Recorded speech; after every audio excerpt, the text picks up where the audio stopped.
The following program contains the opinions of the host, guests, and call-in participants. These do not necessarily represent the views of this show's distributors or sponsors. This program may contain obscene, profane, or otherwise objectionable language.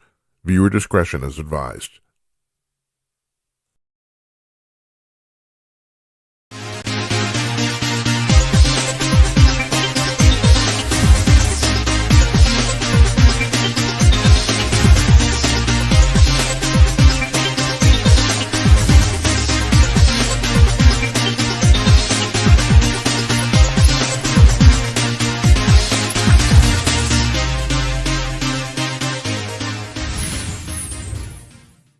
Hey, greetings from Minneapolis. Come to your cordless, everybody. It's 9:01 p.m. on the East Coast of the United States, 6:01 on the West Coast, and here where I'm sitting in Northeast Minneapolis, it's 8:01 Central Time. I am Jim Peters. Welcome to another edition of Jim Peters at Night. This is episode number 289, if you're marking your scorecards at home. It looks right now we're going to do our 300th show, the Thursday before Thanksgiving, which is our last show before Thanksgiving. So, well, that'll be interesting. 300 of these, do you believe it? And I've told people it took 200 shows for me to get my shit together. It did. This is like just running this whole thing and don't have a director. Thank God we have somebody helping us book guests now. That's good. Kimberly does a fantastic job. Also, I wanted to bring something up here. Tonight is, I don't have to tell you, it's the night before. It's the eve before Halloween Eve or Hallows Eve. And we don't have a Halloween show. I got a Halloween graphic here. Let me show it to you. Hold on. Okay. Look at that. Look at that. Oh my God. Oh my God. Look at that. It's like, holy Christ. But, and also a little bit of apology. It turns out that our show did not broadcast on Rumble last night live. It did not record either. So we will fix that this weekend. We'll upload the show up there. Yeah, so I don't know what happened. And speaking of no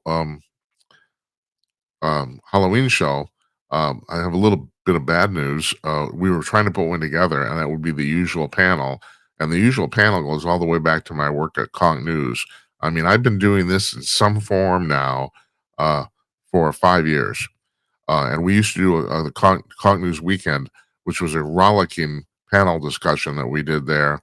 We taped it on Thursday afternoons and ran on for Saturday mornings on Blog Talk Radio.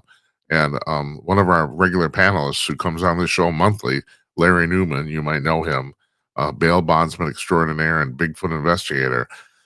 Larry had a stroke a few days ago, and apparently, although it's not life-threatening, he's going to live through it. He's not doing well, I guess, and I'm very sorry to hear that. So, if I had the time and the money, I would go down to Missouri and see him, but I can't do that right now because of this. Anyway, our thoughts and prayers to his family and to him. Hope you recover soon, Larry. Say, well, maybe we'll do a show just to perk you up or something once you're sitting on the bed or something. Yeah. So anyway, yeah, that's not good. Shit happens. Tonight we have two guests tonight. We have a double show. That's why I call it double because I'm Spanish. You know that. It's one of our other regular panelists, Don Zorro, comes on here. He's Puerto Rican. He can do that. I can't do it. My family were immigrants. I'm a first generation American, but they were from Eastern Europe. So the Spanish thing isn't going to fly. But anyway, tonight, NILS GREVILLIUS joins us, Los Angeles private detective. And I finally got to get this straight from him today. He prefers detective over investigator. So that's cool. All right. And I think I kind of like the romantic aspect of that. It just reminds me of crime novels and film noir, and so anyway, he's coming on, and we taped this afternoon. He came on specifically to talk about Kimberly, our booker, had a fantastic idea. She's, let's get Nils on to talk about the Louvre heist, and I said that's a good idea. It's just a good excuse to get Nils on because I love talking to him. And also, he sets a record tonight. He's the first guest we've ever had on this show in almost 500 shows. 300. What am I talking about? Almost 300 shows who's been on 3 times in 1 month. So we ran he was on about 3 weeks ago, I think it was October 5th, I think I'm pulling that on my head. And then this last Monday, we had to take Monday off, and we ran that show as a best of, and he's on tonight, and it's a rollicking good time. So he's joining us, and then for the second half of the program, Jonathan Lockwood, our military historian and strategist, and former U.S. Army colonel, he's going to join us live to talk about Trump's trip to Asia. And I got some other questions for him too. I'm going to put him on the spot. So anyway, yeah, that happens in real time. This is a live show. Now, I preface that with the fact that we record most of the interviews are pre-recorded, and we're doing that. We didn't start that way. We're doing that because I don't want to waste your time. A lot of times we have connection issues with people calling in with their webcam to our studio to actually get on the show, and all sorts of stuff goes wrong, as you might imagine. And so we are avoiding that now by pre-taping the interviews. So I don't have to. Also, it helps us posting shorts on YouTube too. I won't get into the technology of that, but it does. So we tape most of them. But Jonathan, he's a regular here. He comes on regularly. His connection's good. I know this is going to work. I hope. But so I don't want to. But generally, and that's true. Like with Larry and most of the other regulars, we'll do their interviews live. But anyone we don't know, never been on before, or only been on a handful of times, we tape those now. But the show itself, I'm talking to you now live right now. Now, if you're watching this, it's Thursday, October 30th. If you're watching this on Saturday night, it's not live. Did you figure that out? No, it's not. It's not live. No, you're watching it on demand, and most people do watch it on demand. But we do the show live. It's 8:07 here in Central Time Zone in Northeast Minneapolis. So that's our show tonight. Who's coming on Monday? I don't have an idea. I don't have a freaking clue. We'll figure it out tomorrow, I guess.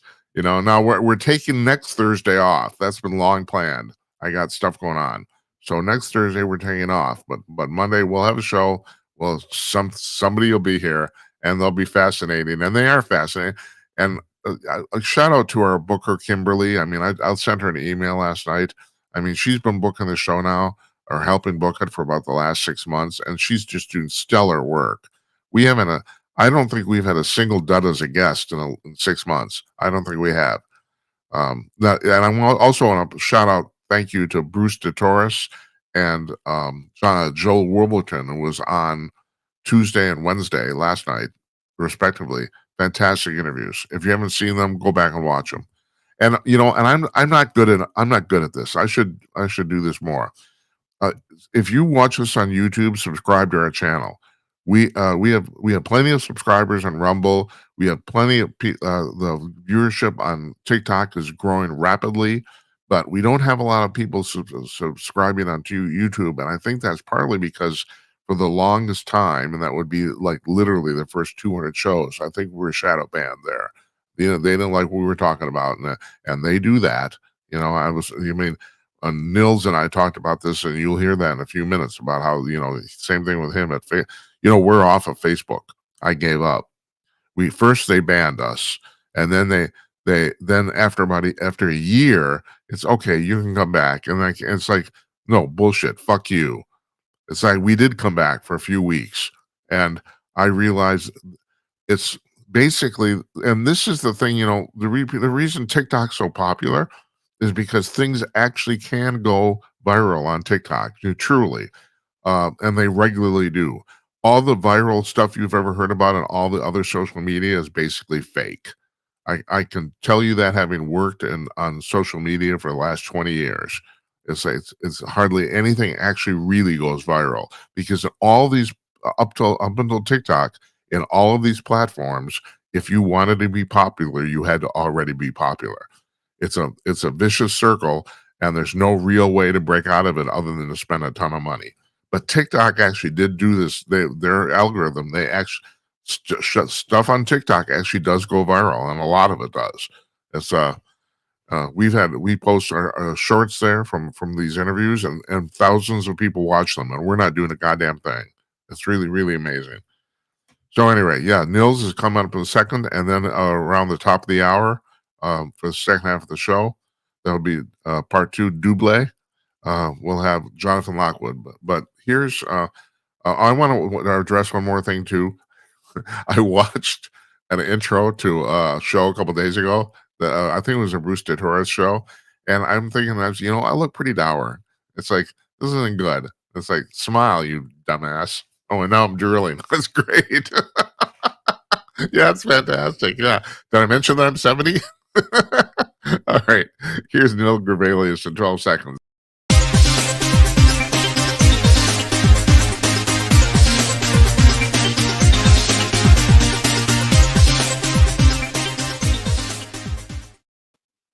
Joining us from his office in Pasadena, California, private investigator extraordinaire, NILS GREVILLIUS, PI. Hey, and I'm sorry, I forgot. We talked about this the last time you were on. Do you prefer detective or investigator? I can't remember. One sounds passive, and the other one sounds a little more proactive. One sounds like a civilian, and the other one sounds like a carnivore. Yeah. What do you think? Tell me, Jim. I would say investigator, but I don't know. Well, okay. I just prefer private detective, and my preference dates to my childhood. I remember looking at some gory, semi-pornographic cover on a pulp novel my darling mother was reading. And I asked my mother, "What's this about?" And she says, "Well, it's about things you don't need to know about." And I'm like, "Oh, well, lovely. Could you be more specific about what it is that I'm not supposed to know about?" And she says, "Well, it's a detective novel." I said, "What's a detective?" I think I was 4. Yeah. And I remember the conversation very clearly. She said to me, we were living in Terre Haute, Indiana at the time. She said, "A detective is someone who finds things that can't be found, who sees without being seen, who hears without being heard, and at the correct moment undoes the evil that other people have done." And you thought that's for me, huh? I found it quite intriguing. At the time, I wanted to be a farmer. Later, I graduated to wanting to be an architect.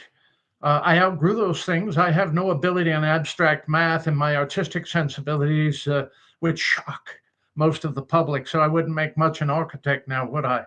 Yeah, except the thing is, I could make an argument that you putting together a case is kind of, in its own way, kind of architecture, Yeah, well, it's a blend of physical evidence, emotional resonance, and intellectual reason. So that is a form of architecture. That's an apt metaphor, Mr. Peters. Nils, I've never asked you this. So you're talking about emotional resonance. Uh, you can, I assume at this point, you have a pretty good idea when people are lying, right? I think I do. Yeah. What can you give us, like, besides any sort of intuitive sense, are there any obvious tells you find when you talk to people and you think they're lying? When they start referring to themselves and their actions in third person. Oh, that's really fascinating. I can see that totally. But that's not always the correct tell, so you have to work through it. You have to have more to compare it to. The technique that I learned in Army counterintelligence and then reinforced again in the Pinkerton service was you want to know the maximum amount that you possibly can about the subject's background without telling them that you do know.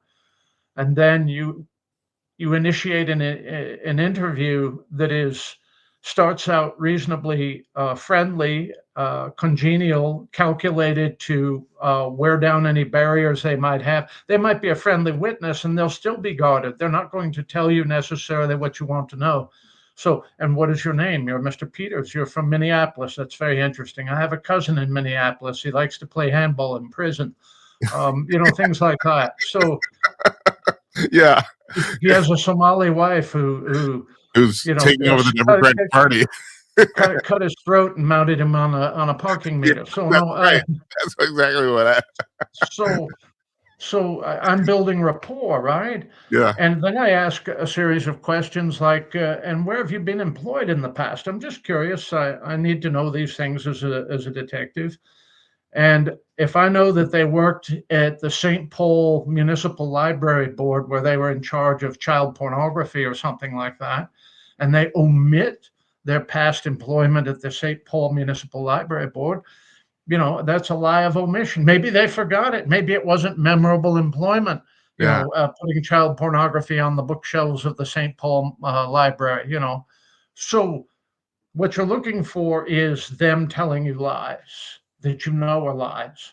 And then at a certain point, when it turns from interview to interrogation, and interrogation is a confrontational interview. Now, just Jim Peters, let's set a baseline here. We've been talking for about 15 minutes, and there's some inconsistencies, and I want you to go backwards here a little bit and do a favor for me. Lie to me about the things where I don't know that you're lying. Don't lie about the shit where I know that you are lying. That's a confrontation, right? Yeah. That's to take them off balance and make them wonder what it is that I know about Jim Peters. Right. Right? I assume the internet has made your job easier, right? Or is it just too much crap? It's like trying to drink from a fire hose, and you can't trust. With the rise of AI, you trust it even less. Yeah. When somebody hires me to do a background on Jim Peters, before we're considering Jim Peters to be on the Municipal Library Board of St. Paul, and we'd like to do due diligence on him to make sure he's not a child pornographer before we Nobody bring him wants on, that. right? Okay, sure. So if I just do a Google search and write up a report and said, I did a Google search on Jim Peters and I didn't find any child pornography in his recent past, and so you should hire him immediately. Give him a real high salary and lots of public benefits so his welfare case wife can eat like a queen, things like that. All right. So my way is to go to the source material. I identify every jurisdiction in which Jim Peters has lived.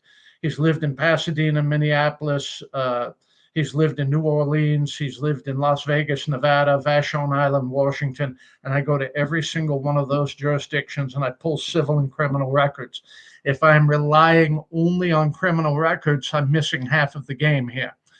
I can do things that are moral turpitude, bad things to other people that never wind up being criminal cases. But what if I'm sued for conversion, which is just a fancy name for theft by two former employers?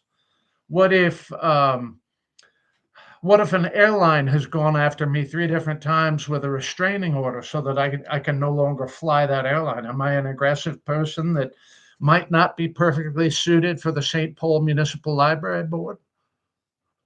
Yeah, I don't know. Are you? Yeah, so I don't think I'd make much a librarian, Jim. I'd do one of those things. I'd come in with a stick and I'd chase all the derelicts out of the library. Huh? Yeah. I'm Speaking not of a which, nice man. I I'm not a actually, nice man. yeah, but I love you. I don't know why is that? Well, I'm counting on you to introduce me to James Lilacs at some point. Oh, well, it's been many years, but I do know James. I mean, I haven't talked to him, I think, in a good 20 years, but yeah, I do know him. Yeah, He's got a very dry Midwestern sense of humor. he does. Yeah. He's low key sarcastic. He's a cartoonist, and he used to do things for the Strip. I don't know that he still does. No, he doesn't anymore. No. Well, I think Lennon's Third Commissariat took over the Yes, Strip sometime in right. the last. Right. That's right. It's an official publication of Trotsky's It is. Third Combat Cell or something like The that. subsidiary of Pravda. That's what it is now, right? That's right. Yeah. Now, that's really interesting. You should bring that up because I was just talking to a journalism friend of mine. Tim Conaway comes on the show regularly. His claim to fame is for 15 years. He was the editor of Hustler magazine in Los Angeles. But about the fact that I actually bought a copy. I have, for the first time in probably 3 or 4 years, I bought a hard copy of the Star Tribune about last week. 4 sections, 24 pages. Honest to God, Nils, not a single ad in the whole paper. I don't understand. Why would anybody advertise in that rag? It's like, yeah, but why is it still running? That's my real question. If where's the revenue? His first name is George and his last name is Soros. Yeah, maybe you're right. Now, I think it's a communist organ, is what I oh, think it is. it is. You've dealt with a lot of people. I've asked a lot of people on this program. I know I've not talked to a single person who has met George Soros. I do not understand this guy's motivation. Do you understand it? I do. Okay, please explain. He wants to complete Lenin's wormcraft.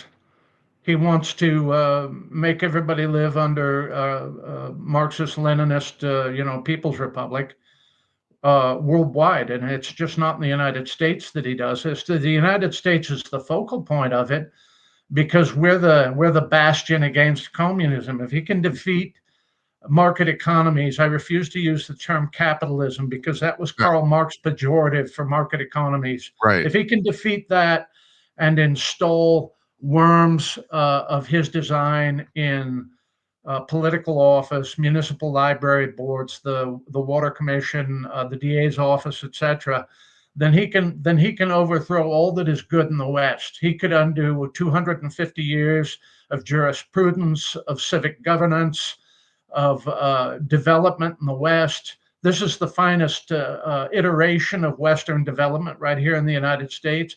The Chinese consider the United States to be part of the Roman Empire in the sense that we are the logical continuation of the Roman Empire. So that is necessarily his goal.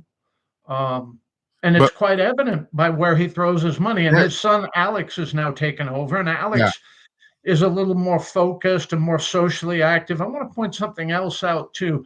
Zoran Mamdani, the leading candidate for mayor of New York City, of Gotham at this very moment, he isn't just leading the thing in New York City. He is the de facto head of the Democrat Party now. yeah, I agree.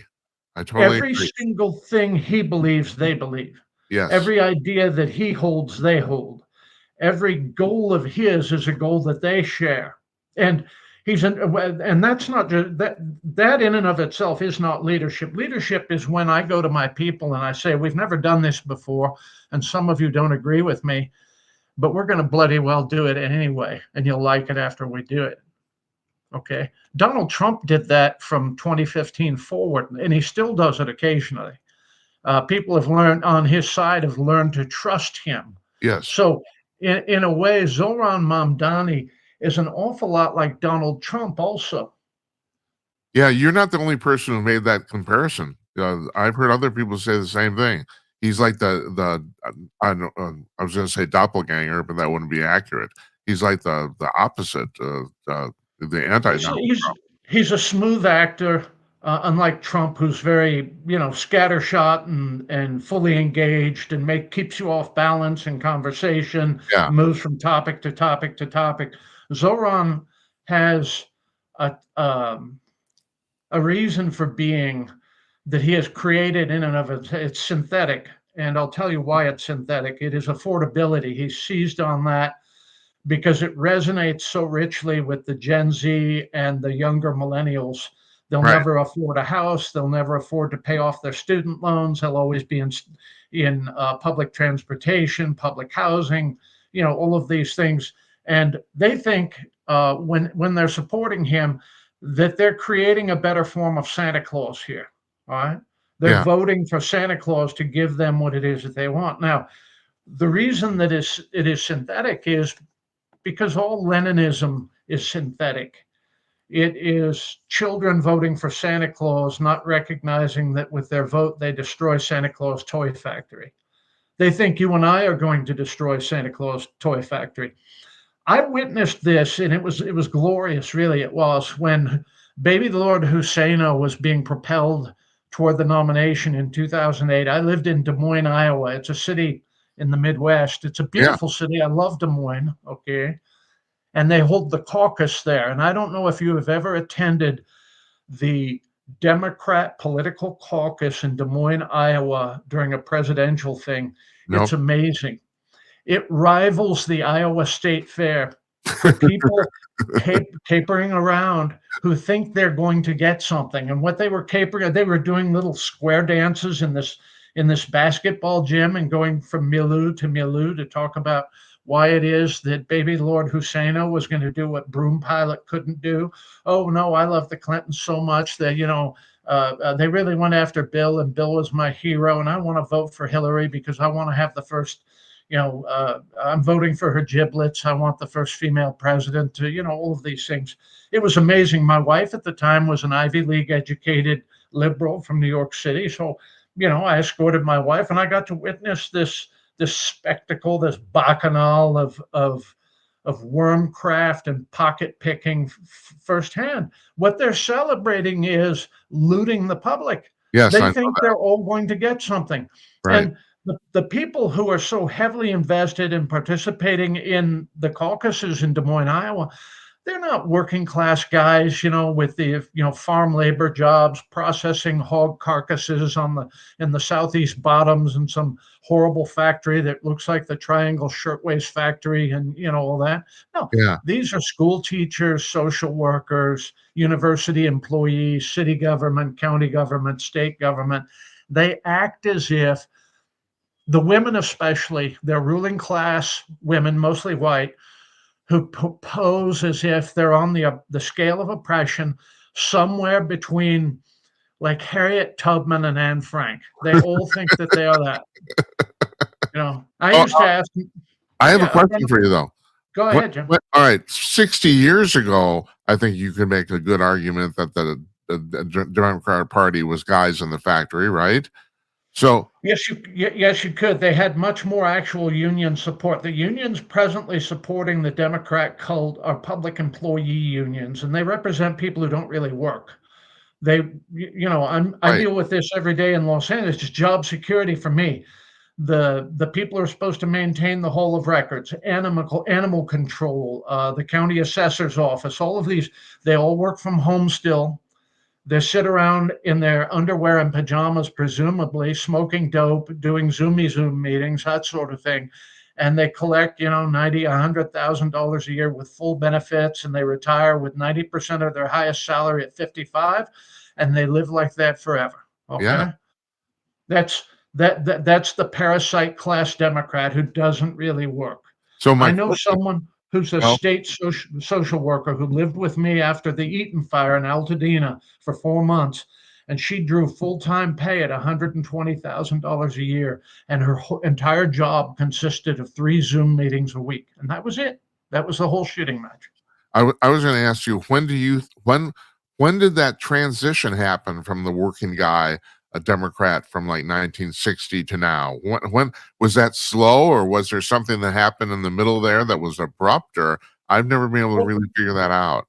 Well, there is a line of demarcation I can identify, Jim, and it came with you remember the WTO protest in Seattle in '99, the Yeah, battle for Seattle. yes, I do. They imported Marxist activists from around the world to give battle on the streets of Seattle, riots, fire hoses, tear gas, pepper spray, all of that. And you'll notice that all those people are now globalists, aren't they? All those Yeah, leftists are now globalists, and they were protesting globalism, weren't they? yeah.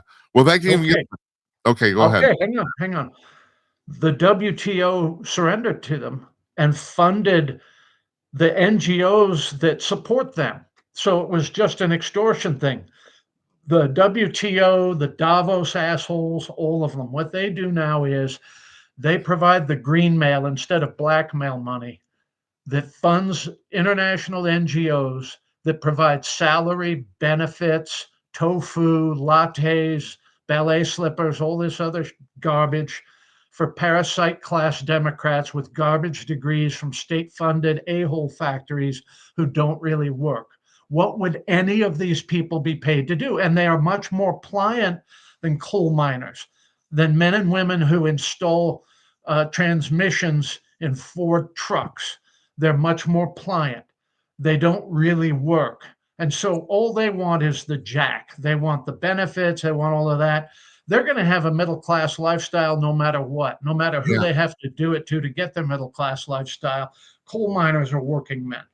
right. The men and women who build automobiles work from the age of 18 till the day they can no longer do it. Things like that. Construction workers, highway workers, guys like that. Those are the people who built America And it was right around 1999 that everything started going in the other direction. This is the first battle in the low intensity conflict we are now in. You'll notice that you probably remember the Paul Wellstone funeral, don't you? Of course I do. Right. Okay, so all those left wing activists showed up at his funeral. And when Wellstone's Republican colleagues in the United States Senate showed up to show their respects to a man that they genuinely liked, they were jeered, they were harassed, Yeah, they were. they were impugned, they were spat upon in public by Yeah. those left-wing activists. And then that occurred roughly contemporaneously with Florida in 2000. You remember election denial? Remember when if you deny that election, you're a cool kid. You can go 8 years pretending as if George Bush is an illegitimate president. You can go on Right. every news network in this country. You're not going to lose your job. You're not going to lose your Facebook connection. You're not going to get kicked off of Twitter, any of that. Okay. If you're a lawyer and you represented Albert Gore to try to overthrow that election, you're not going to have to worry about getting disbarred like John Eastman, like they tried to do to Rudy Giuliani, things like that. Okay. Yeah.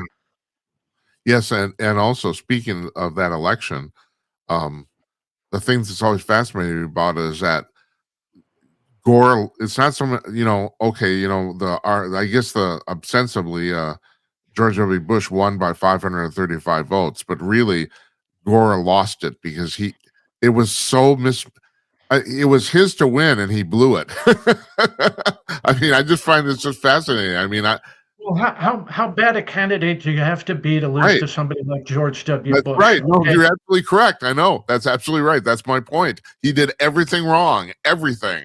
And Right. you can make the argument about Hillary in 2016 too. She did everything wrong too. It's like, Well, both of them are incredibly ruthless, but they're ruthless in the wrong ways. I'll give you a good yeah, example. I totally agree. The best chance Albert Gore ever had to be president was also Hillary Clinton's very best chance, and that was in 2000. Okay, Yeah. what what what Hillary Clinton and Albert Gore needed to do if they wanted to be president is overthrow Bill Clinton.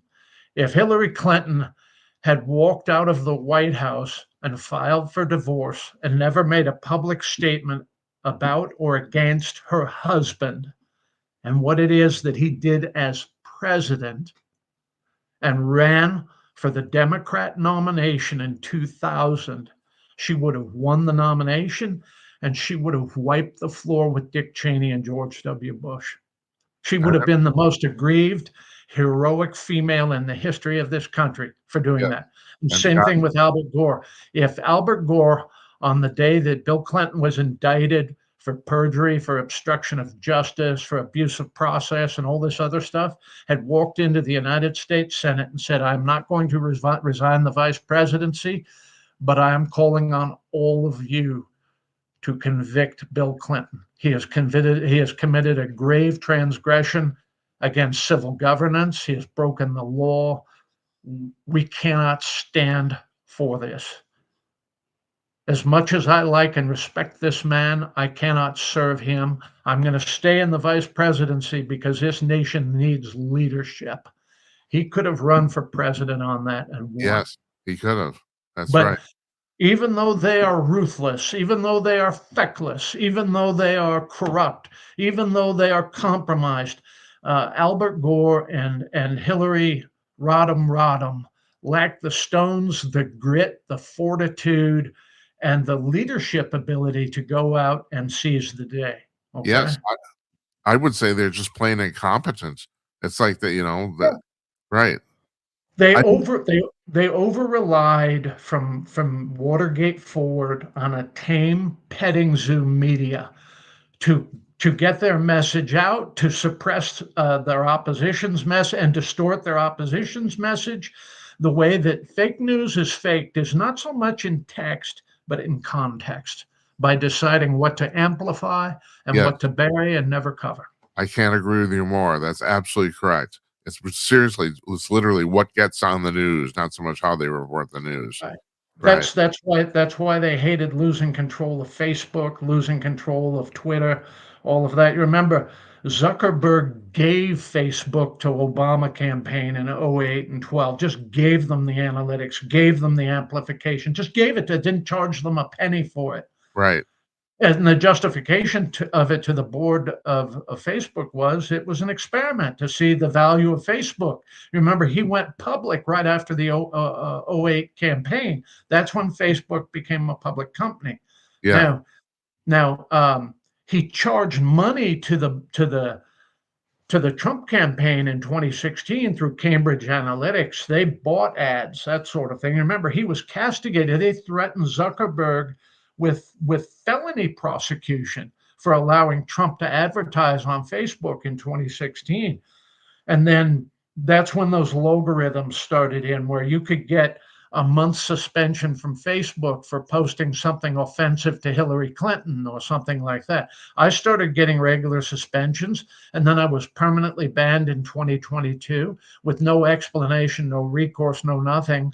And then the day before Zuckerberg sat down with Donald Trump after the 24 election, suddenly the dead app on my phone starts blinking, asking me to update it. And I didn't get my old account back. I had almost 5,000 followers on Facebook as a private detective and author and that sort of thing.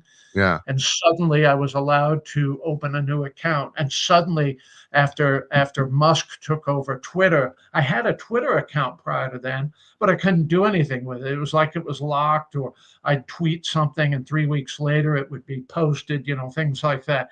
After Musk bought Twitter and turned it into X, that's when they lost control. That's why their heads blew up when Elon Musk bought Twitter. You remember when you would get suspended, you could lose your job for stating that Dylan Mulvaney was a male instead of a female.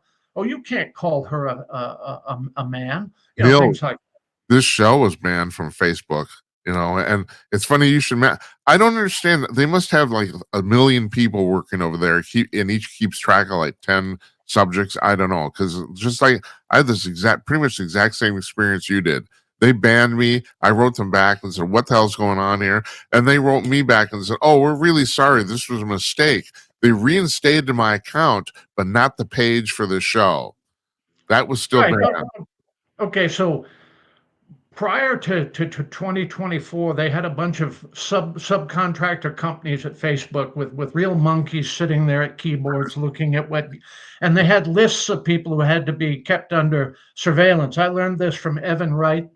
Evan Wright, who used to write for Rolling Stone, he had a friend who was a security tech at Facebook who said it's a program called Checkpoint. And they Uh-huh. had a list of people from certain government agencies, that sort of thing. But some of it was organic to Facebook. And if you were on the list, there was a criteria like more than 2,000 followers, you are a follower of Donald Trump, you do this, you do that. And you start, I would get a 30-day timeout for posting a photo of Kyle Rittenhouse with a smile on his face. I'm promoting Yeah, violence by putting right, right. that was their rubric, was stochastic terrorism. And they had these contractors working at Facebook in Silicon Valley, and I'll tell you what all of them were. They were people with pierced septums and purple hair who were undergrads at San Francisco State and Mills and all those other, state-funded a-hole factories of the left. That's what it was. It is So really amazing. We are turning out way, way too many educated people for which there are no jobs. It's well, like, and they're not educated. They're illiterate. yeah, They know only what they're supposed to know. They take struggle studies or some sort of bizarre sexuality course that's just a form of foreplay or pornography for yeah, them or something like that. And you and I are supposed to pay for this. It's supposed to come out of my pocket and reward right, them. And they're supposed to get a $500,000 a year job at the United Nations Water Relief Agency right. of That's what they want. Exactly. That's what they Prince expect. Edward Island, Canada, and that sort of thing. I don't am I fooling myself, Nils? You and I are roughly the same age, I'm guessing. It seems to me that 50, 60 years ago when I was growing up, uh, people who went to college were much more questioning of just everything. And now I'm astonished by how much these students basically just buy the line that's been given to them. That's the thing. They don't seem to question it. I don't understand. Well, Okay, yeah, so do you agree with me about the fact that years ago was quote unquote better?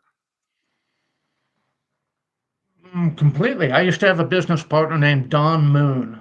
Don is no longer with us. He was a great American. He was a Marine infantry officer in the Gulf War.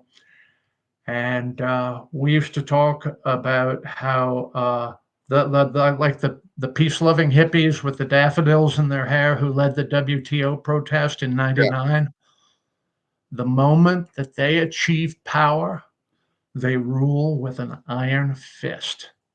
They are the most authoritarian sons of bitches in the world. yeah. There's no argument that you can make with them. There's no appeal. There's no recourse. They're happy to see you starve. It doesn't bother them to see you lose every single thing that you own. They believe not just that you're wrong about what you think, how you feel, how you vote, etc. They believe that you and I are evil. I know that's true. Absolutely. And Now, yeah, the party of JFK. I mean, you could look at Democrats in 1963. JFK was a war hero, Jim. right. Some people don't like his politics, and I understand not liking his politics. Let me tell you what JFK did. JFK was a man in his 20s. He was an Ivy League educated Navy officer who grew up in the lap of luxury with a wealthy, connected father. And his PT boat got cut in half by a Japanese destroyer. He lost two crewmen, and he swam across the open sea, leading his surviving men, towing a burned sailor with a life preserver strap in his mother effing teeth for 9 miles in the open ocean at I, night. I know. Nobody would have faulted that lieutenant if he had left the burning sailor behind, would they? That's right. No, they want to know. No. Okay. An American communist named Lee Harvey Oswald shot him dead, slaughtered him.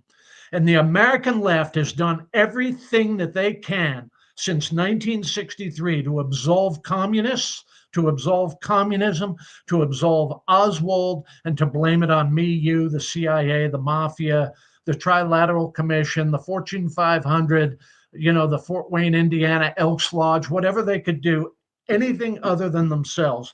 Lee Oswald is the face of Antifa in 1963. There isn't a nickel's worth of difference between that son of a bitch and Luigi Mangione. You can take that to the bank and cash it 3 times, man. Yeah, and I mean, I'm just this thing with Mangione just kind of just shocks me. We've normalized murder. This guy shot a guy in the back. He didn't even know, never even met him, you know, and he's basically being hailed by half of the country as a hero. I just find this Okay, unbelievable. you could go over to St. Olaf's College in Minnesota, and Yeah. half of the female undergrads and a plurality of the male undergrads would line up for a conjugal visit with Luigi Yes, they Mangione would. That's at right. the Metropolitan Detention Center, and they'd post selfies, Of them getting- administering a Lewinsky to him. They'd That's do right. it. They Okay. would. That's absolutely correct. That's exactly what happened in Northfield, Minnesota. Right. Yeah. Yeah. Yeah, yeah. All right.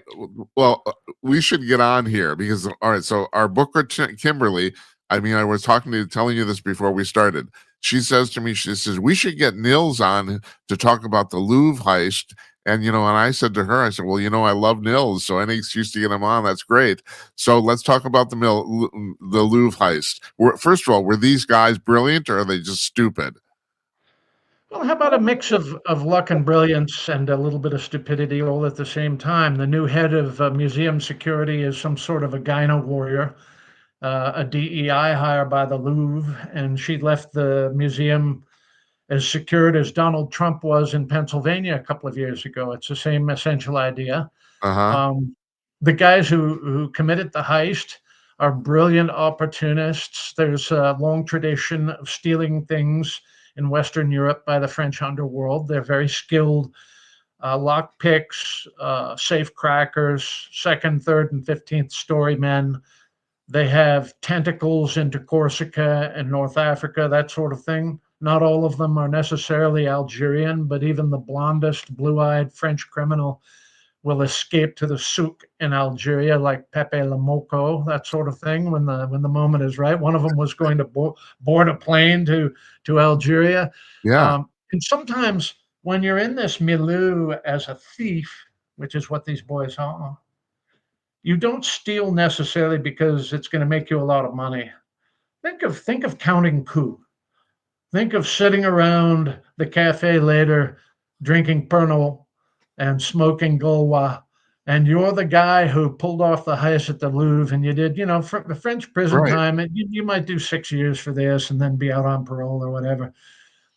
I mean, it's a great way to make your bona fides as a man. Right. You know, You're doing it for points, right? You're not doing it for the cash, right? right, right.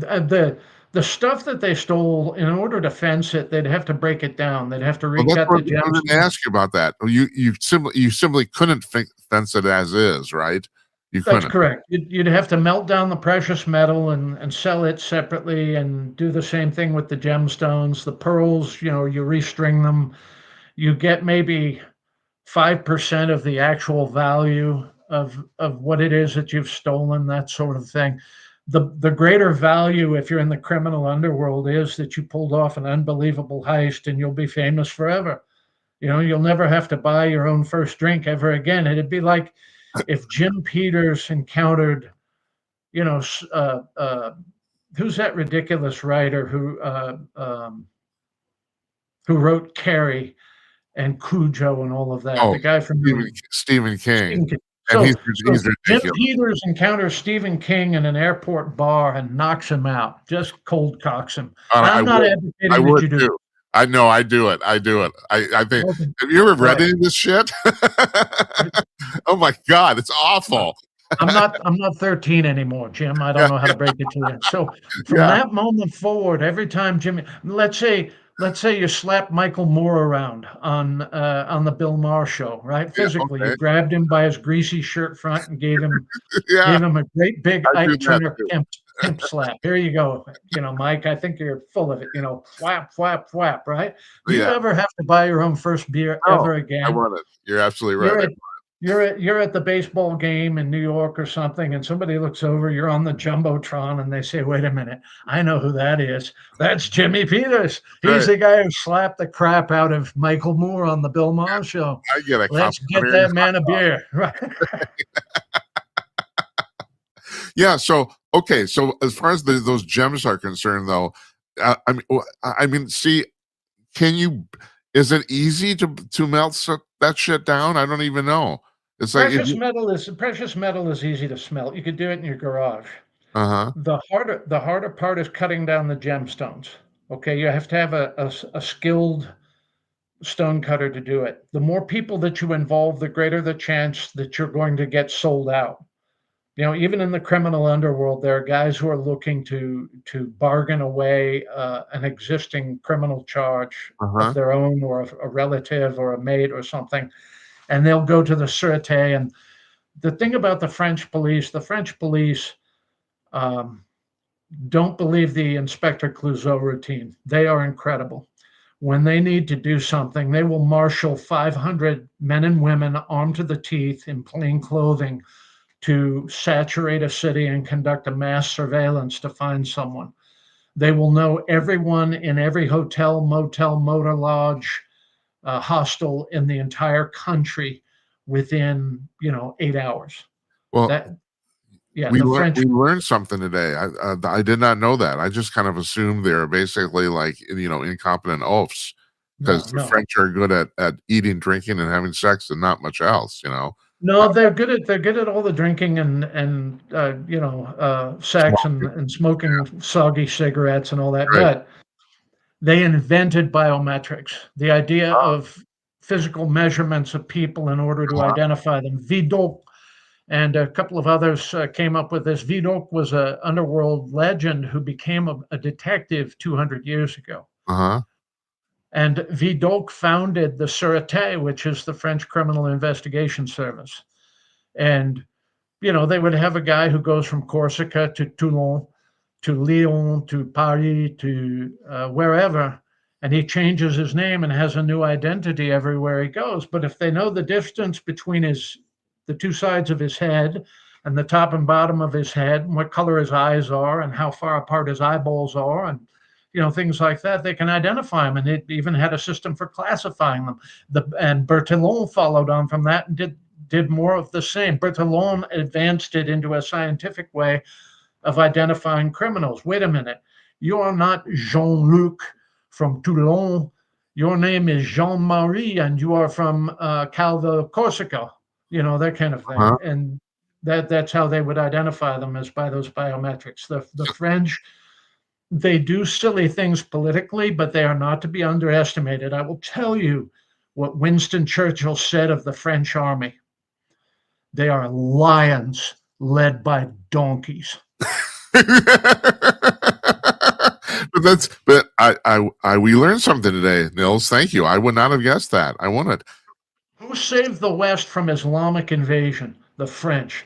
Charles Martel at the Battle of Tours, or some people call it the Battle of Poitiers, in the 8th century, and his outnumbered Frankish Gallic army gave battle to the Caliphate, in southern France, after the Caliphate had overrun all of Iberia, most of Iberia, and tried to convert all of the Spanish and Portuguese to Islam. They thought they'd do the same thing for the French, and Charles Martel slaughtered them. Thank you. Okay, so now I understand that as of this morning, anyway, they've arrested 7 guys for this so far, and there's one they're still looking for. Is that kind of what you would consider the maximum number of people you'd want on a job like this? Because, like you If said, I'm running a criminal job, yeah, I would have fewer than that. you would. Huh? But you never know. I mean, look at the gang who did the Lufthansa heist in 1978 at JFK. The Lucchese crime family. Jimmy the Gent Burke, who ran that job, decided to take care of his internal security problem by killing all of them but Henry Hill. Yeah. The French underworld's going to do what they're going to do, and they all get credit for it. It's not like this is the end of their lives. Oh my God, I got arrested by the Sûreté for breaking into the Louvre and stealing Napoleon Bonaparte's, golden commode, that kind of thing. Shit. Right. You remember what Bonaparte said about that crown? No, I don't. Bonaparte said, some people have alleged that I stole the crown of France, but I will tell you it like this, and remember this. I found the crown of France lying in the gutter, and I scooped it up and I placed it on my head. And with that, Nils, I think we'll leave it for today. Oh, that's fantastic, man. I love talking. You're the first person we've had on the show 3 times in 1 month, because you don't know this, but when you were on about 3 weeks ago, we replayed that episode as a best of this last Monday. So, yeah. I'm very honored, Mr. Peters. First time. See what bad taste you have? Have you lost followers and subscribers? I know. Oh no, I should tell you, Nils. We started posting shorts on TikTok and YouTube. The ones for your previous show have gotten thousands of views. So. How perfectly lovely. I'm always standing by like a mean dog on a weak leash to do bad things for you, Mr. Peters. I know that. And for some reason, I like that. Why is that? I don't know. Maybe I like bad things done to me, Not to you, for you. Okay. I'm here, and I want to say hello to all of Minneapolis and St. Paul, the Twin Cities. Get out the vote and toss those communist bums out of your city. Oh, Get man. rid of them. We could talk about that for an hour. I mean, actually, what's happening here, we're a much smaller city, but it's actually worse than what's happening in New York City. It actually is. Well, first of all, yeah. The Midwestern communists are they're like Che Guevara's boys. They're aggressive. They act like they're your friend while they're ready to push you in a ditch and shoot you in the back of the head for your political beliefs. The communists in Marquette, the communists in Madison, the communists in the Twin Cities, the communists in Des Moines, they're all the same. Yeah, they are. Midwestern communists are really something to contend with. You're absolutely correct. And I assume you know this too. What's happened here is about 25 years ago, we were And I don't know why they ended up here because it's like the last place climate wise they would want, but all the Somalian population moved here to Minnesota, and now they've taken over the Democratic Party. So Right, and the left has adjudged itself in bed with and consanguineous with Islam, as crazy as that might sound. yeah, Um, you remember all the way back in 1993, the World Trade Center attack that killed 9 people, destroyed part of I the do. parking garage. Right. The attorney who defended the blind sheik was Lynn Stewart, a member of the National Lawyers Guild. She was a communist through and through, and she also functioned as their mouthpiece and operative, bringing his communications to his terrorist followers out of the prison system. She wound up getting disbarred for that. And the judge didn't want to do it. I mean, the Justice Department really had to go after her hammer and tongs to get that done. But she's not one iota different from the rest of the communists in the National Lawyers Guild. They are in bed with the jihad. Make no mistake about it. Okay, here's my last question because this gets back to the Soros thing too. Why is it that so many of these people who have made so much money in free market society have decided to become communists? I don't understand it. Is it guilt? What is the deal? They hate competition, Jim. Oh, you're brilliant. I never thought of that. They hate competition. They scale the ladder, the wall of success on a ladder, and then once they're at the top, they want to kick the ladder away. It Yeah. is the tendency of weaklings, okay?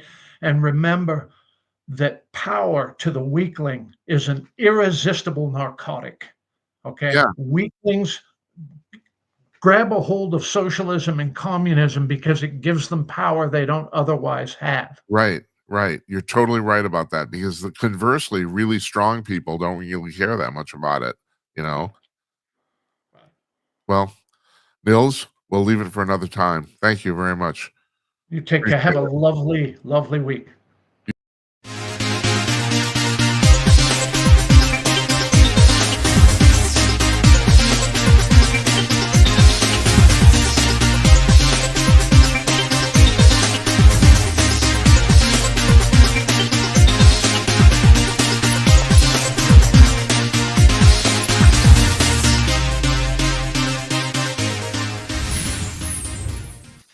Jonathan, can you hear me? I sure can. Yeah, Boy, you that can. was a hell of a lead in. Yeah, no, you got quite an active You- follow, don't you? Yeah, it is quite an act to follow. My goodness, after that guy, you don't need coffee. No, you don't. I know. Damn, you're jazzed for the rest of the evening. You're gonna have trouble getting to sleep tonight. Yes, I will. You're absolutely right. Also, because both you guys are going to talk about really scary stuff too. There's that also. So Well, that's true. Well, depending on your choice of topic, I can be scary or I can be rather upbeat. it is Halloween after all, Yes, indeed, it is. and you're not wearing a costume. Oh no, well, I am wearing a T-shirt though. Critical Critical thinking. thinking. The other national deficit. Yeah. People at my church love that one. I bet they do. How are you doing, Jonathan? How's things? I am doing just splendidly. I am just watching the national scene and just watching the Sturm und Drang going on all over the country. It kind of reminds me of that Chinese saying, "May you live in interesting times." Yeah. It's a Chinese curse, but may you live in interesting times.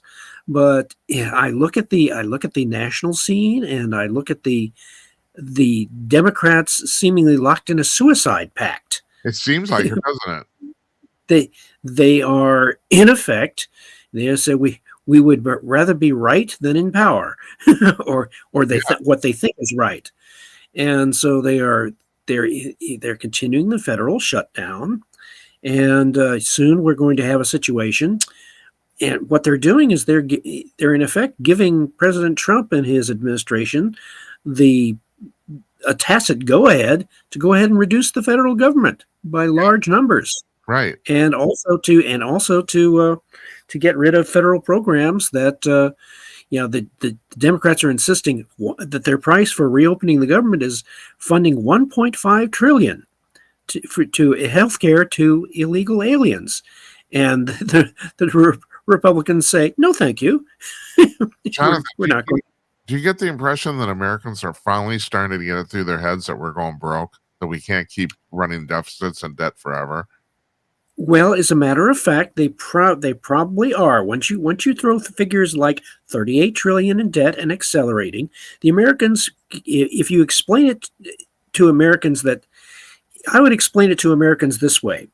But when we went off the gold standard when Nixon took us off the gold standard back in 1971, he in effect untethered us from the responsibility for having to back up our currency and our budgets with real wealth, right, and tying it to gold.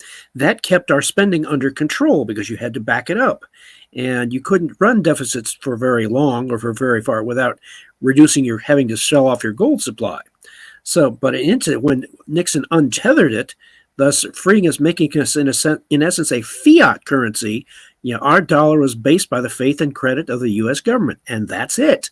Yeah. What that did is that unleashed Congress to be able to spend, since we were also regarded, in effect, when the dollar became, in effect, the world's reserve currency, everything is bought and sold in terms of dollars, that gave us a credit card, in effect, a national credit card with no limit and no need to repay. You can just defer that payment indefinitely, just keep borrowing against the future.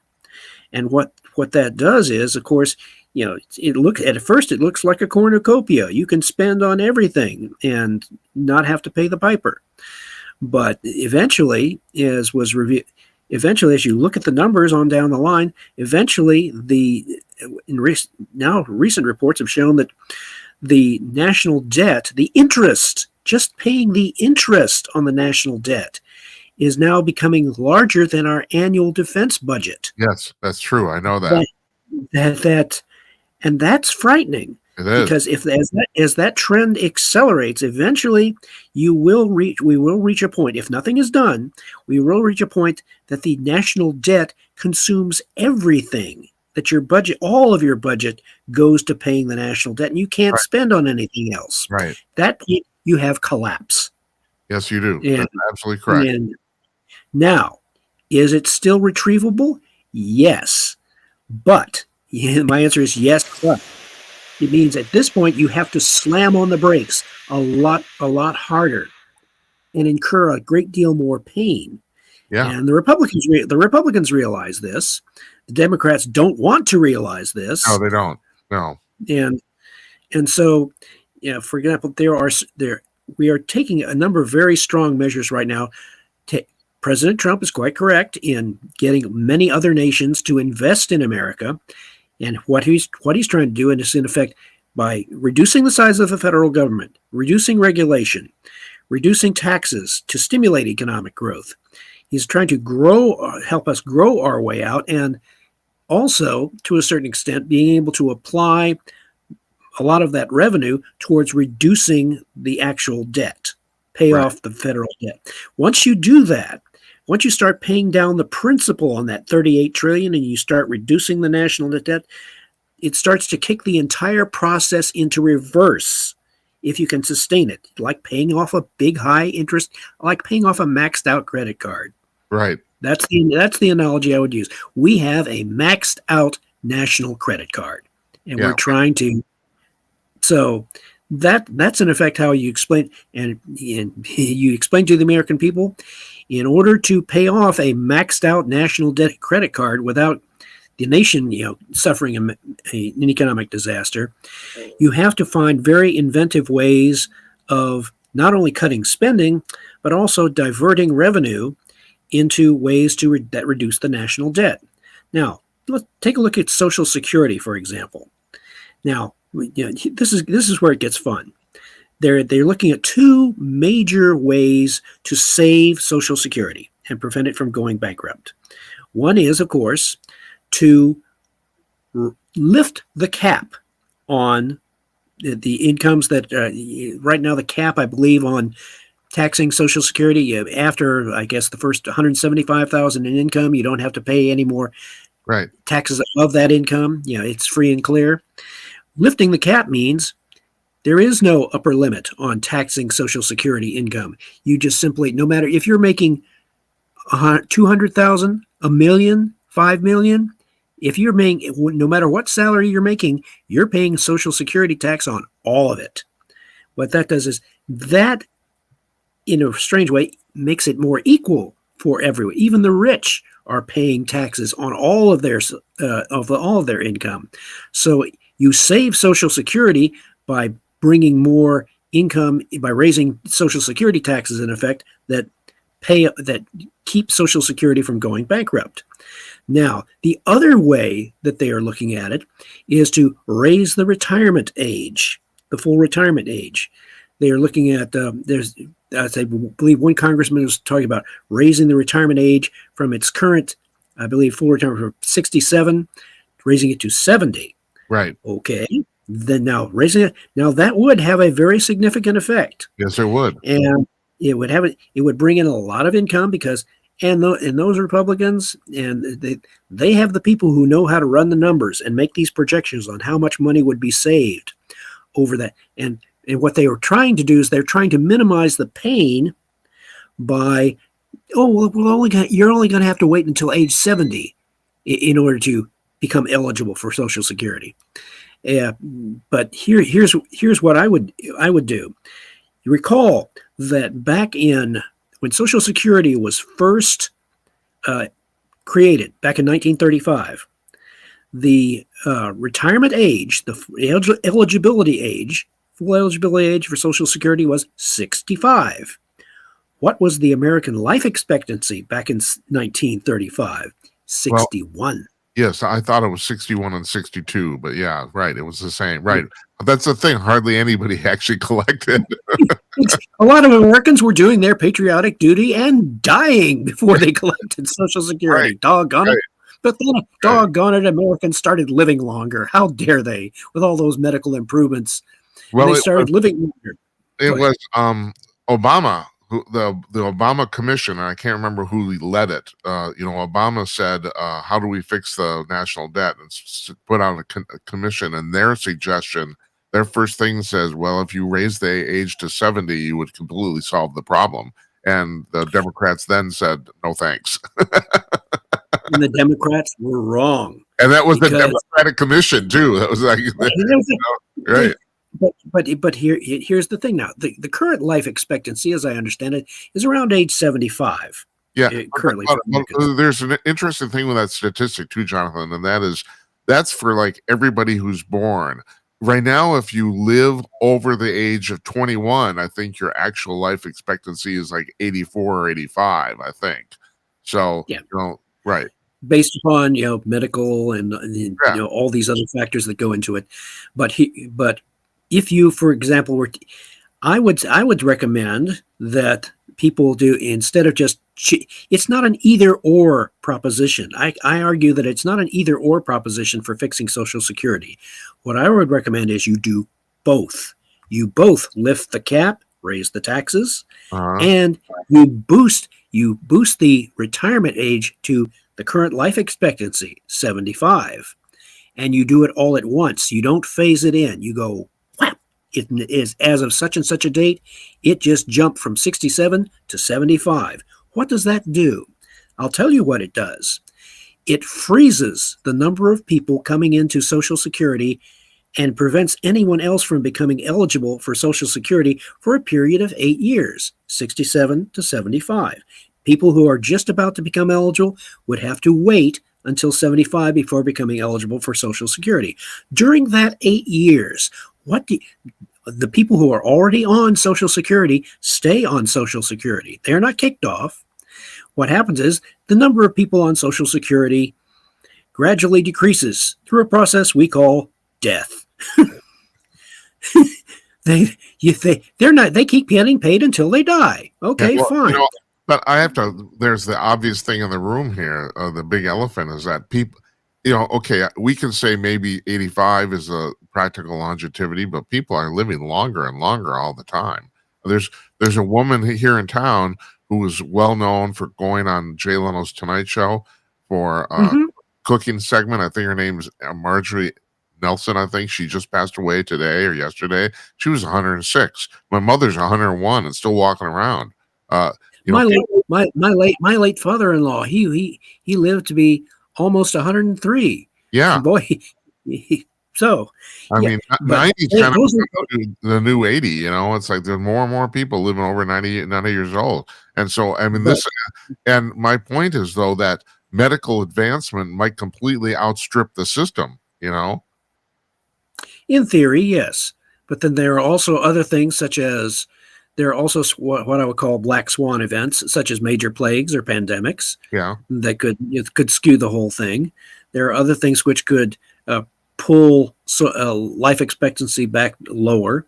But the point here is that by doing both, lifting the cap, which would appeal actually in some respect to socialists almost, because you're taxing the rich, you're increasing the taxes Right. on the rich, you're making Right. it more equitable, the burden, and at the same time by doing the other thing, raising the retirement age, all of your little people with the eyeglasses and making those fine calculations would be able to run the numbers and say, well, hey, we're going to save a hell of a lot of money. Yeah. Money which can, all that excess revenue can then be channeled into, you don't channel it into increasing benefits radically. You channel a lot of it into reducing the national debt. Once you can reduce the national debt, reduce that principal year by year, you free up more of the budget. You reduce the amount of interest that you have to pay on the federal debt, and the whole cycle starts going into reverse. Yeah. And then by coupling that with what President Trump is doing, reducing federal regulations, stimulating economic growth, it is quite conceivable that the combination of his measures that he is enacting, if you couple it with these other things, you could have a GDP growth rate close to 5%. Once you start really doing this, you get into a real boom period, and you simply unleash American ingenuity and inventiveness for creating new jobs, and get that back, and just let the American people take care of it. Yeah, and we you could need generate. we need I mean, who was I just talking to? Was it Bruce Sartoris a couple nights ago about the fact that there's for people who want to start a business in the United States, there's so many regulations right now. It's just ridiculous. I mean, what? Right. I mean, remove those barriers. Yeah. Very simple. Remove those barriers. Go to a more laissez-faire approach. Right. Let it be. Yes, but I don't have to tell you this. The big argument from the left is that, well, no one understands that the invisible hand actually works, and it's counterintuitive. You look at this on paper, and it doesn't make any sense. How do humans self-organize? But they do. You don't really need any regulation, and we have courts in this United States. If your business ends up screwing somebody, you get sued. So I don't know. Anyway, we brought you on. We brought you on not to talk about Social Security. We brought you on to talk about it. That was the fun part. Yes, okay, what else? It was Trump's trip to Asia. So what do you know? Yes, well, what I've been looking at, the various factors, is that now a number of observers are saying, "Oh, it's not really as good a deal as they're claiming it is." Well, what they're overlooking is that all of the deals that President Trump made before meeting with Xi in China, or actually it wasn't in China, it was not South Dakota, South Korea. South Korea, not South Dakota. Mount Rushmore. He's not willing to enter President Trump's home turf that much. No, I don't think so. No. But anyway, all of those deals that he had been making with all these other Asian nations prior to meeting with Xi, they are several trillion dollars worth of deals for investing in the United States, which will again contribute towards President Trump's objective of growing our way out of the federal deficit and starting to make serious inroads into the national debt. Now, the thing with Xi, given all of that, it is clear that the economic competition between the United States and China is not going to be it is going to continue for the long term. Yeah, Both sides are going to be striving for an advantage.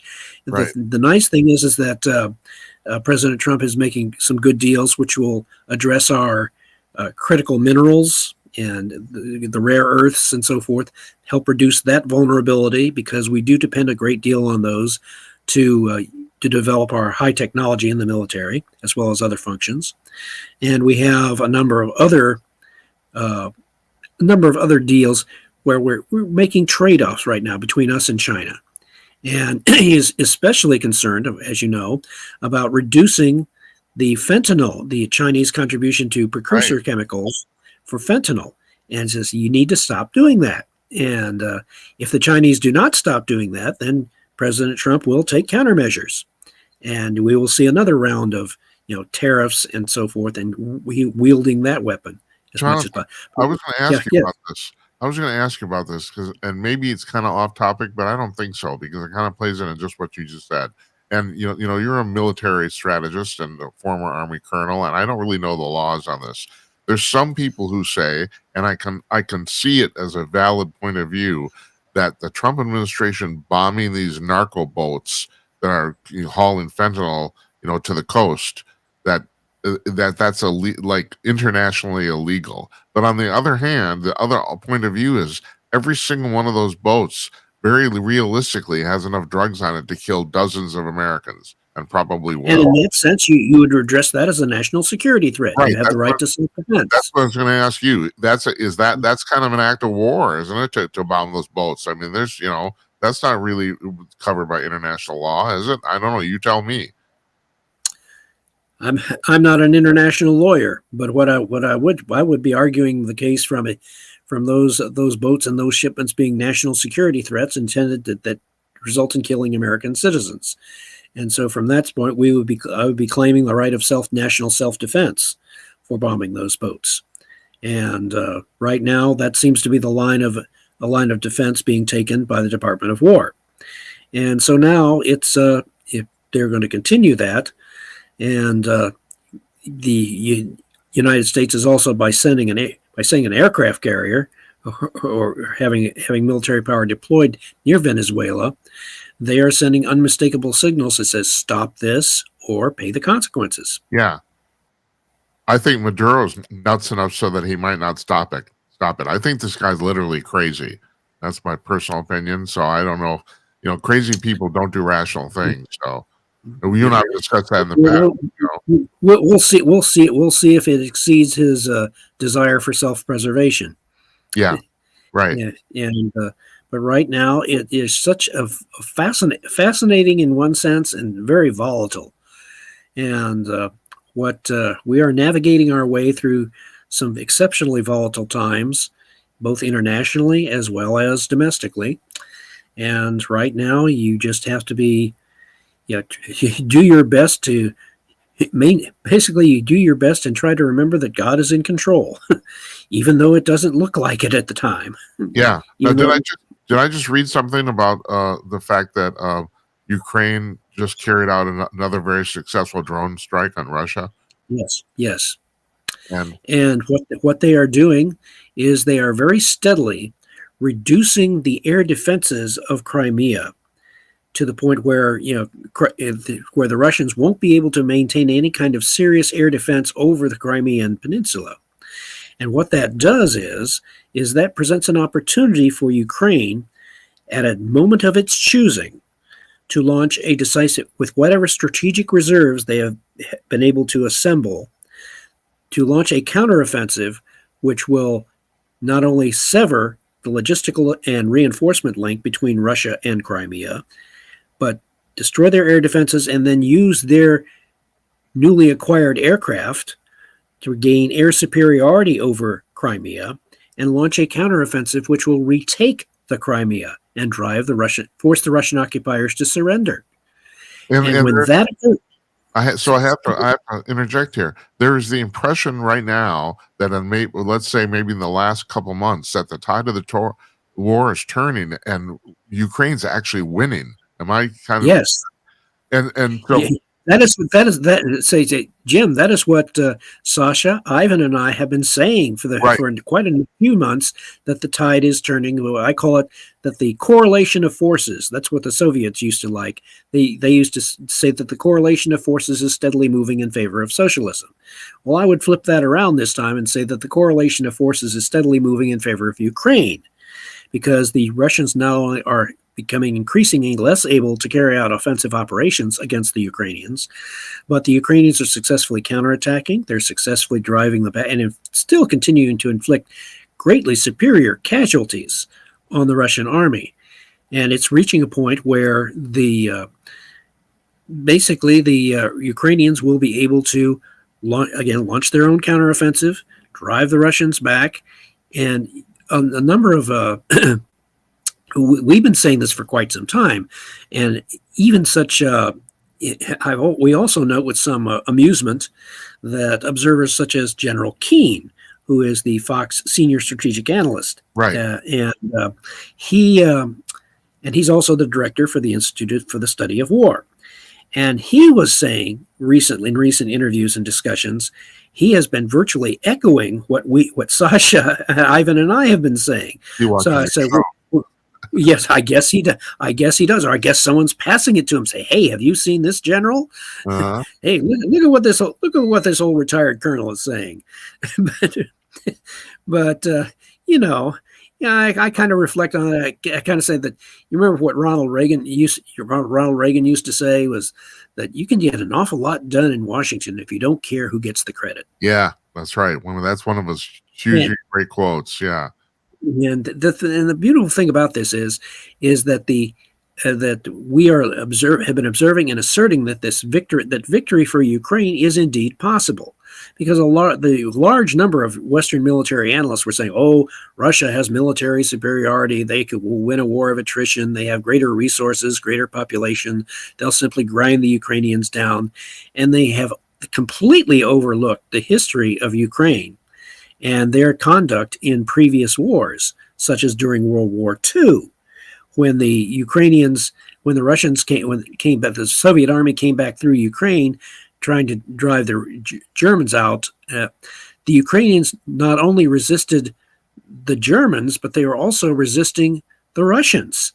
They were fighting both of them. Yeah, and even after the Soviet army occupied all of Ukraine, the Ukrainians continued to resist in a guerrilla war which lasted in large part until 1954, which meant, by the way, that NATO did not really have anything to fear about the Warsaw Pact or the Soviets invading Western Europe, because the Ukrainians were keeping them tied down with a major insurgency movement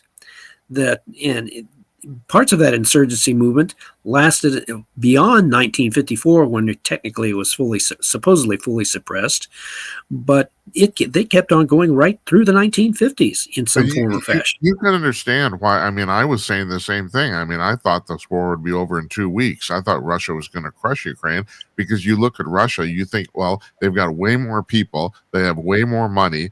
There's no way this little country can survive, but you've pointed this out on previous broadcasts. That the thing is, the Russians, I don't know if I'd say they're stupid, but my God, they're ill-equipped. This army is not good. They have never been, Jim. They have never been very good at logistics. Yeah. The number one armed force in the entire world that is the best at logistics is the American Army, and the American Army proved it during World War II.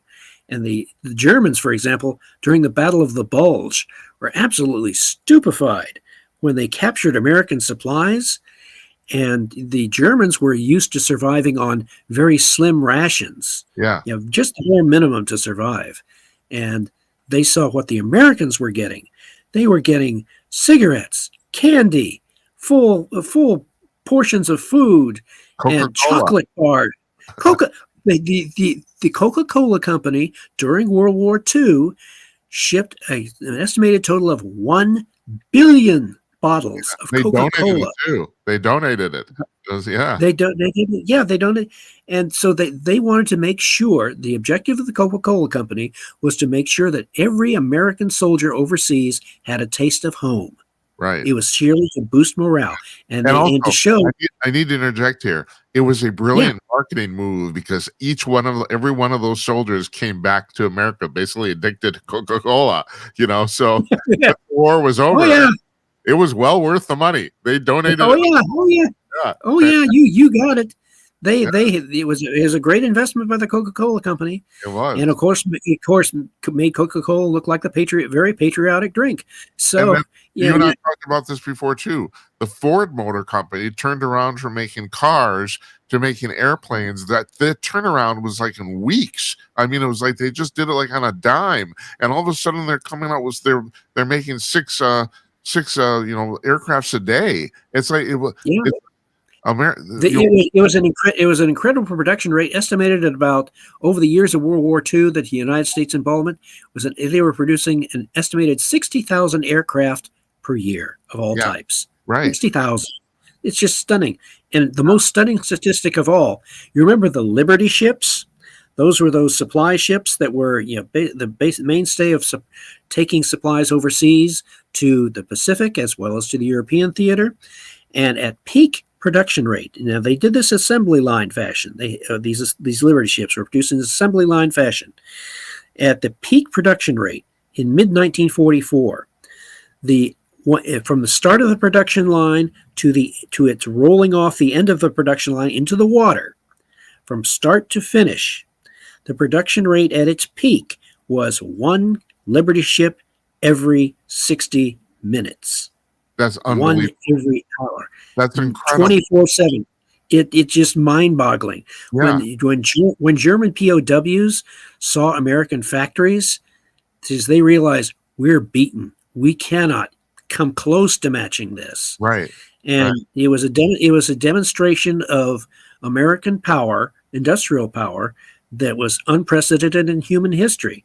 Go ahead. Just bringing that back to the current day, though. Okay, so then at that point during the war, America still had about 5 times more people than Germany, and so you'd think that would count for something. And then you look at Ukraine and Russia has maybe 10 times more people than Ukraine. I don't know.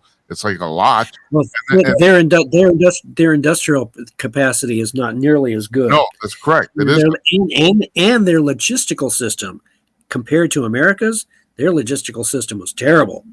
And even now, in the Russian offensives, they have had to resort to donkeys hauling their supplies, and bicycles and motorcycles.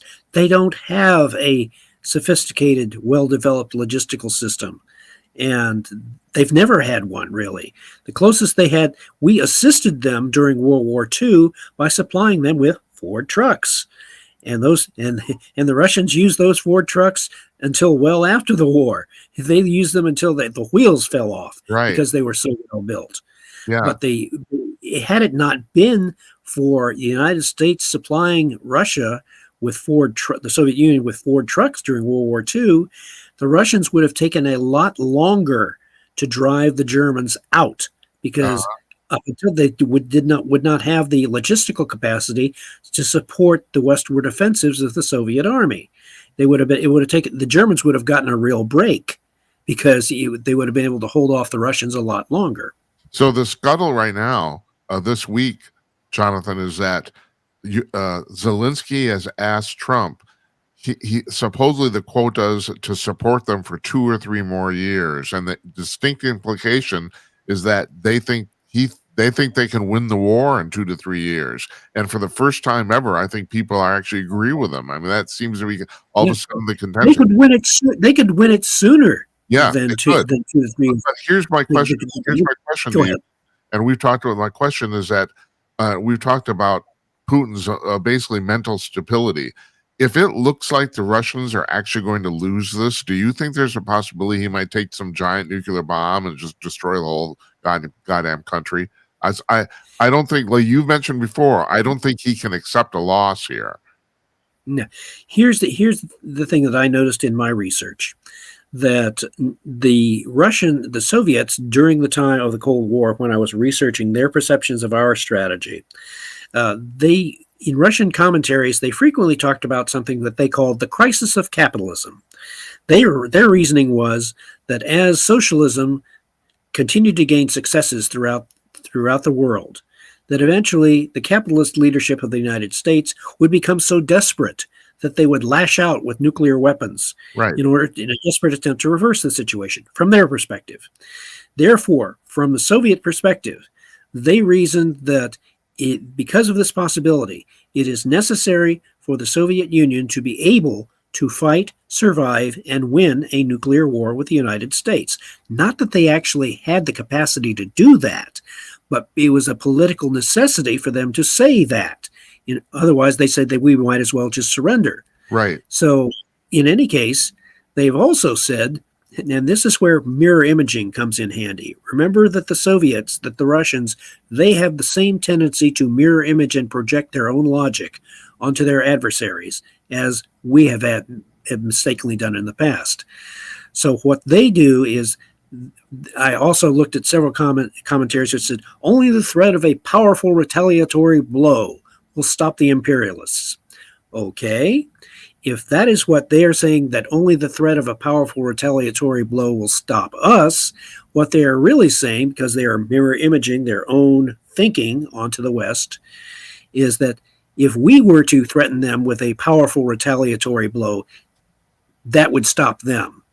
That would what would prevent Putin from going, totally nuts and unleashing a nuclear attack is if we were to say, you unleash what we would pull a President John F. Kennedy. Remember the Cuban Missile Crisis? Oh yeah, very well. Remember President Trump would have to say something along the lines of what President Kennedy said in a speech to the nation during the Cuban Missile Crisis. He said, and I quote, "It shall be the policy of this nation to regard any missile launched from the island of Cuba as an attack by the Soviet Union upon the United States, necessitating a full retaliatory response by the United States upon the Soviet Union." Now that is JFK at his absolute best. Yeah. He just laid it all out there, and yes, you launch one nuclear missile and it's over for you. We can talk about that for an hour, but the fact of the matter, JFK completely saved our ass. It's like, yes, he did. I think he did it personally and singularly too. Oh yes, he hit the Soviets unwittingly or unwittingly, he borrowed from what Winston Churchill said. Winston Churchill had said in his study of the Russians, he said that there is nothing that the Russians respect more than strength, and there is nothing for which they have more contempt than weakness, particularly military weakness. So, wittingly or unwittingly, JFK copied that strategy, shall we say, and basically laid out for the Soviet leadership the threat of a powerful retaliatory blow. In this situation, should Putin feel tempted to lash out with a nuclear weapon in a last-ditch attempt to reverse the situation, he needs to be confronted with the threat of a powerful retaliatory blow from the West. Nothing less will stop them. Right. So it's not carry it out; it's the threat of it. And in order to have, go ahead. Go stop, please finish. Sure. In order to carry out such a threat, you have to be credible. In other words, the leader who makes this threat, you have to believe that he is willing to carry out that threat of a powerful retaliatory blow. Question is, if President Trump makes that threat, is he credible? Well, he has demonstrated by his use of military power up to this point that, yes, it is pretty credible. And just to bring this full circle, Jonathan, I'm under the impression that right now, what I've heard and read is that China's putting the reconquering of Taiwan on the back burner while Trump is president because they don't want to deal with it. Is that true? Have you heard that? That's probably a very accurate assessment. Yeah, because they do not want to have to. They perceive that President Trump in his second term is no paper tiger. Right. He has both the will and the means to carry out any threat.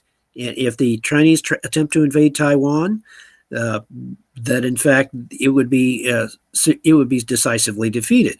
Now, what the Chinese may well be banking on is that a subsequent Republican administration, and right now they're probably thinking, based upon the perceived weakness of the Democratic Party and their utter lack of credible candidates to really oppose any strong Republican nominee for president in 2028. And President Trump, you notice, loves to troll the Democrats. Oh my God! And the thing is, they fall for it. What the hell? It's like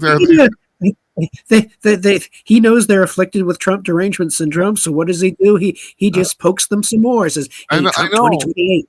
Want a Trump 2028 hat? It's hilarious. I should tell you, Jonathan. I drove to the UP of Michigan for my birthday. Driving across Wisconsin in a big cornfield, there was a giant sign that said Trump 2028. It was hilarious. Yeah, and Democrats all throughout Minnesota were having heart attacks. Oh, they were. I know. All right, so your podcast is it's technically called Ukraine, China, Russia, right? It's let me make sure I got the order right. Just Ukraine, Russia, China. Right? Yeah, I call Ukraine, Russia, China.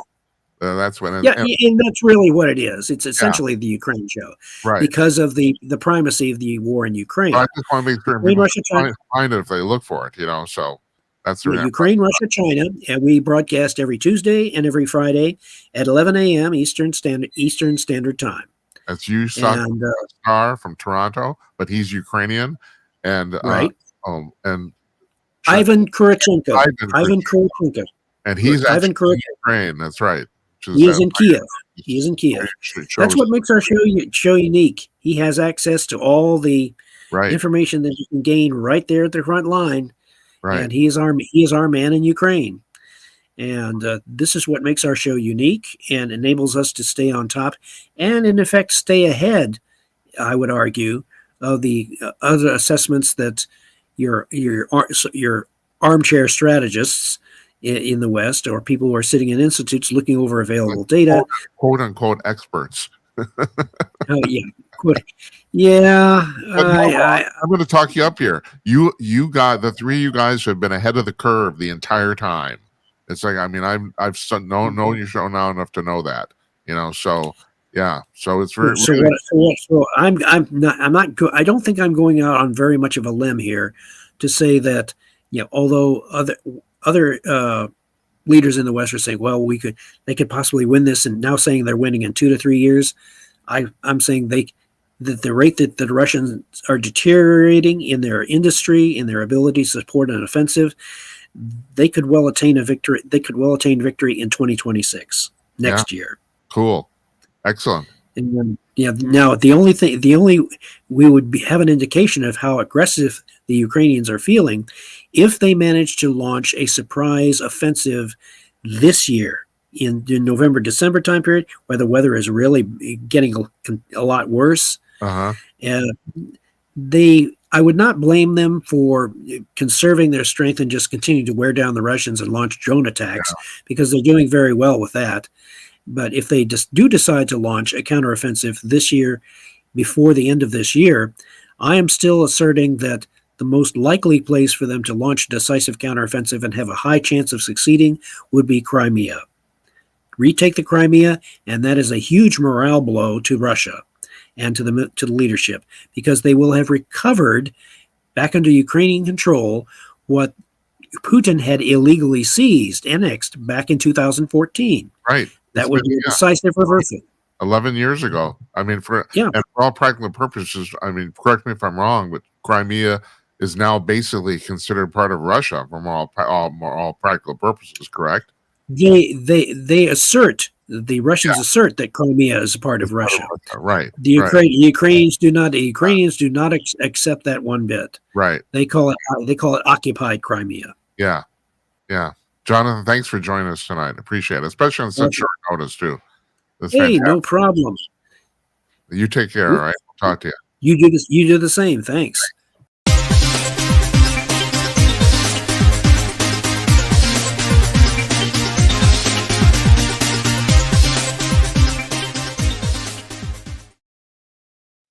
Man, can we talk, huh?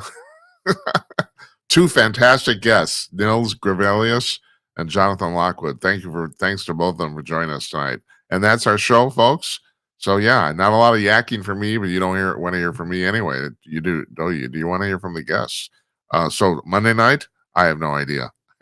I don't know what's going to happen, but something will happen. As I said, we're taking next Thursday off, but we'll have a show on Monday, and there'll be a guest here, and there'll be more talking. And so, and that's kind of what I'm good at. So anyway, thanks for joining us, folks. I really appreciate it. And once again, thanks to our guests. And you have a nice evening and a nice weekend, okay? Good night, Uncle Donnie, wherever you are. Good night to you, wherever you may be. You take care, folks. We'll see you on Monday night. Have a nice weekend.